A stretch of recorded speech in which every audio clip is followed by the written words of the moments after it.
O. Henry, The Last Leaf.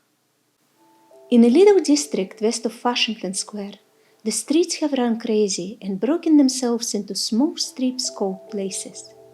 These places make strange angles and curves. One street crosses itself a time or two. An artist once discovered a valuable possibility in this street. Suppose a collector with a bill for paints, paper, and canvas should, in traversing this route, suddenly meet himself coming back without a cent having been paid an account. So, to quaint old Greenwich Village, the art people soon came prowling, hunting for north windows and 18th century gables and Dutch attics and low rents. Then they imported St. Peter mugs and a chafing dish or two from 6th Avenue and became a colony. At the top of a squatty 3-story brick, Sue and Johnsy had their studio. Johnsy was familiar for Gianna. One was from Maine, the other from California. They had met at the table d'hôte of an 8th Street Delmonico's and found their tastes in art, chicory salad, and bishop's leaves so congenial what the joint studio resulted. That was in May. In November, a cold unseen stranger, whom the doctors called pneumonia, stalked about the colony, touching one here and there with his icy fingers. Over on the east side, this ravager strode boldly, smiting his victims by scores, but his feet trod slowly through the maze of the narrow and moss-grown places. Mr. Pneumonia was not what you would call a chivalric old gentleman. A mite of a little woman with blood thinned by California zephyrs was hardly fair game for the red-fisted, short-breathed old duffer. But Jonesy he smote, and she lay scarcely moving on her painted iron bedstead, looking through the small Dutch window panes at the blank side of the next brick house. One morning the busy doctor invited Sue into the hallway with a shaggy gray eyebrow. "She has one chance in, let us say, 10, he said as he shook down the mercury in his clinical thermometer. "And that chance is for her to want to live. This way people have of lining up on the side of the undertaker makes the entire pharmacopoeia look silly. Your little lady has made up her mind that she is not gonna get well. Has she anything on her mind?" She wanted to paint the Bay of Naples someday, said Sue. "Paint? Bosh! Has she anything on her mind worth thinking about twice? A man, for instance." "A man?" said Sue, with a jaw-harp twang in her voice. "Is a man worth—" "But no, doctor, there is nothing of the kind." "Well, it's the weakness then," said the doctor. "I will do all that science, so far as it may filter through my efforts, can accomplish. But whenever my patient begins to count the carriages in her funeral procession, I subtract 50% from the curative power of medicines. If you will get her to ask one question about the new winter styles and cloak sleeves, I will promise you a 1 in 5 chance for her, instead of 1 in 10.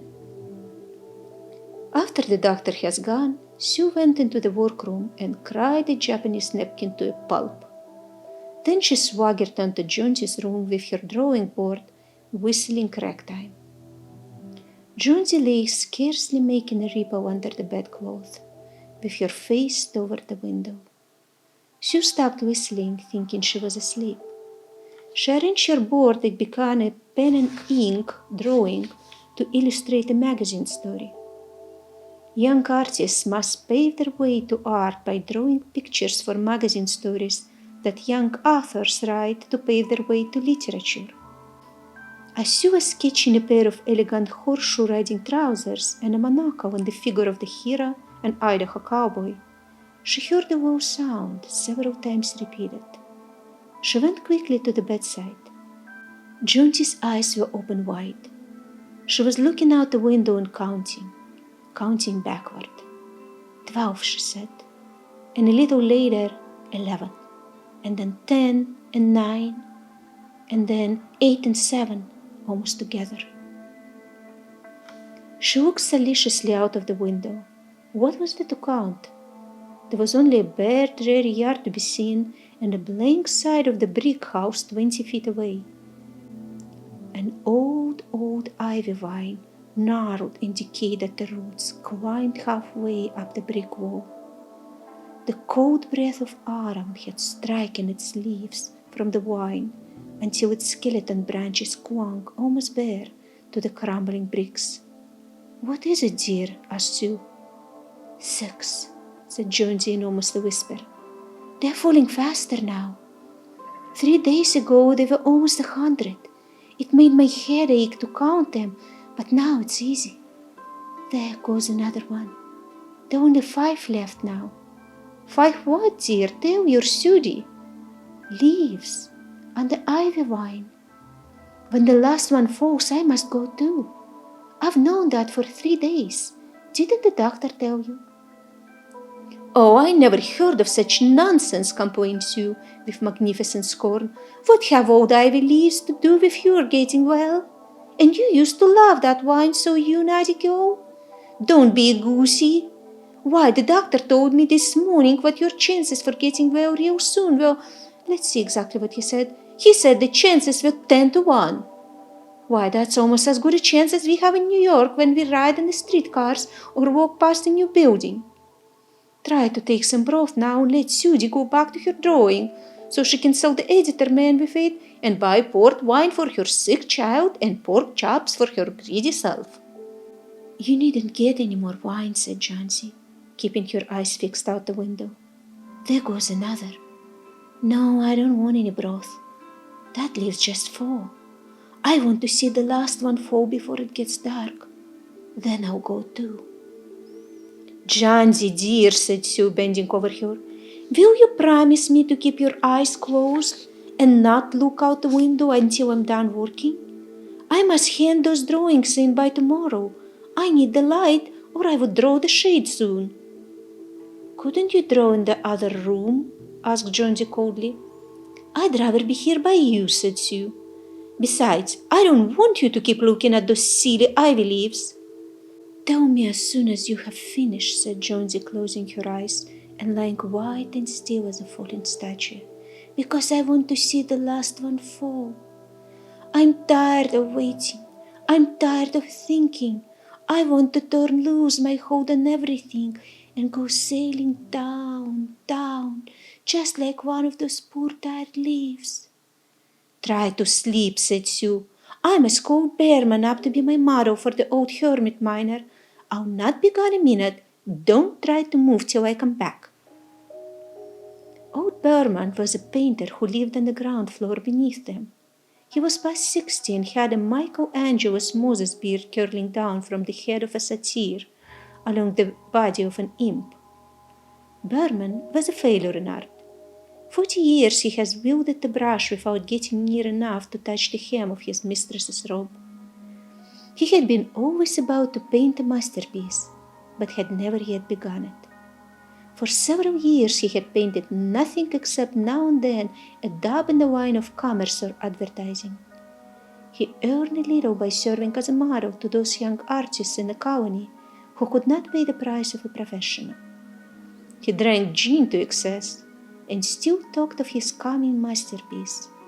For the rest, he was a fierce little old man who scoffed terribly at softness in anyone, and who regarded himself as a special mastiff in waiting to protect the 2 young artists in the studio above. Sue found Behrman smelling strongly of juniper berries in his dimly lighted den below. In one corner was a blank canvas on an easel that had been waiting there for 25 years to receive the first line of the masterpiece. She told him of Jonesy's fancy and how she feared she would indeed, light and fragile as a leaf herself, float away when her slight hold upon the world grew weaker. Old Behrman, with his red eyes plainly streaming, shouted his contempt and derision for such idiotic imaginings. "Was," he cried, "is there people in the world meet their foolishness to die because leaves they drop off from a confounded vine? I have not heard of such a thing." No, I will not pose as a model for your full-horned dunderhead. Why do you allow that silly pussiness to come in the brain of her? Ah, that poor little Miss Yonsey.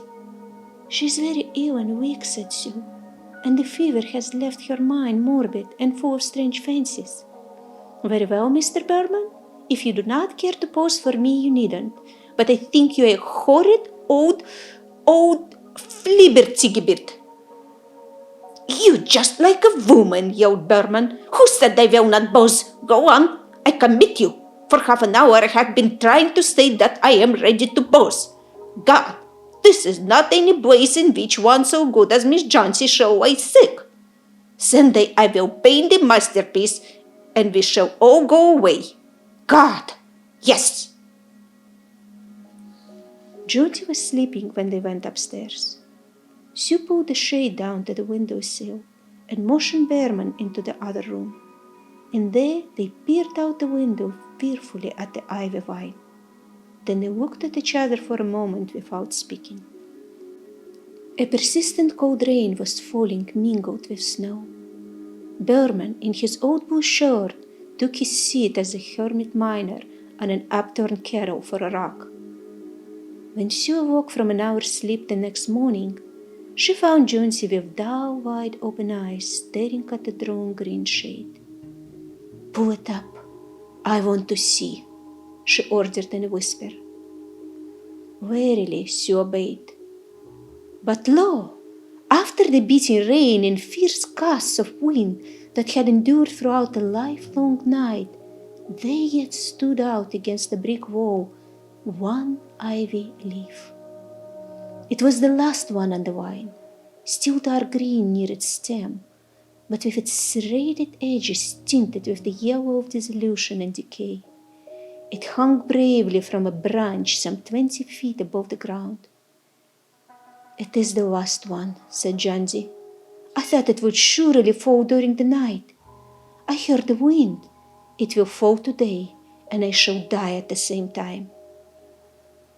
Dear, dear, said Sue, leaning her worn face down to the pillow. Think of me if you won't think of yourself. What would I do? But Jonsey did not answer. The lonesomest thing in all the world is a soul when it is making ready to go on its mysterious far journey. The fancy seemed to possess her more strongly as one by one the ties that bound her to friendship and to earth were loosed. The day wore away, and even through the twilight they could see the lone ivy leaf clinging to its stem against the wall. And then, with the coming of the night, the north wind was again loosed, while the rain still beat against the windows and pattered down from the low Dutch eaves. When it was light enough, Jonsey the merciless commanded that the shade be raised. The ivy leaf was still there. Jonsey lay for a long time looking at it, and then she called to Sue, who was stirring her chicken broth over the gas stove. I've been a bad girl, Sudie, said Jonsey. Something has made that last leaf stay there to show me how wicked I was. It is a sin to want to die. You may bring me a little broth now, and some milk with a little port in it, and... No, bring me a hand mirror first, and then pack some pillows about me, and I will sit up and watch you cook. An hour later she said, Sudie, someday I hope to paint the Bay of Naples. The doctor came in the afternoon, and Sue had an excuse to go into the hallway as he left. Even chances, said the doctor, taking Sue's thin shaking hand in his. With good nursing, you'll win. And now I must see another case I have downstairs. Berman, his name is. Some kind of an artist, I believe. Pneumonia, too. He is an old, weak man, and the attack is acute. There is no hope for him, but he goes to the hospital today to be made more comfortable. The next day the doctor said to Sue, She's out of danger, you've won. Nutrition and care now, that's all. And that afternoon Sue came to the bed where Jonsey lay, contentedly knitting a very blue and very useless woven shoulder scarf, and put one arm around her, pillows and all. "I have something to tell you, White Mouse," she said. "Mr. Behrman died of pneumonia today in the hospital. He was ill only 2 days. The janitor found him in the morning of the first day in his room downstairs, helpless with pain. His shoes and clothing were wet through an icy cold. They couldn't imagine where he had been on such a dreadful night. And then they found a lantern, still lighted, and a ladder that had been dragged from its place, and some scattered brushes, and a palette with green and yellow colors mixed on it.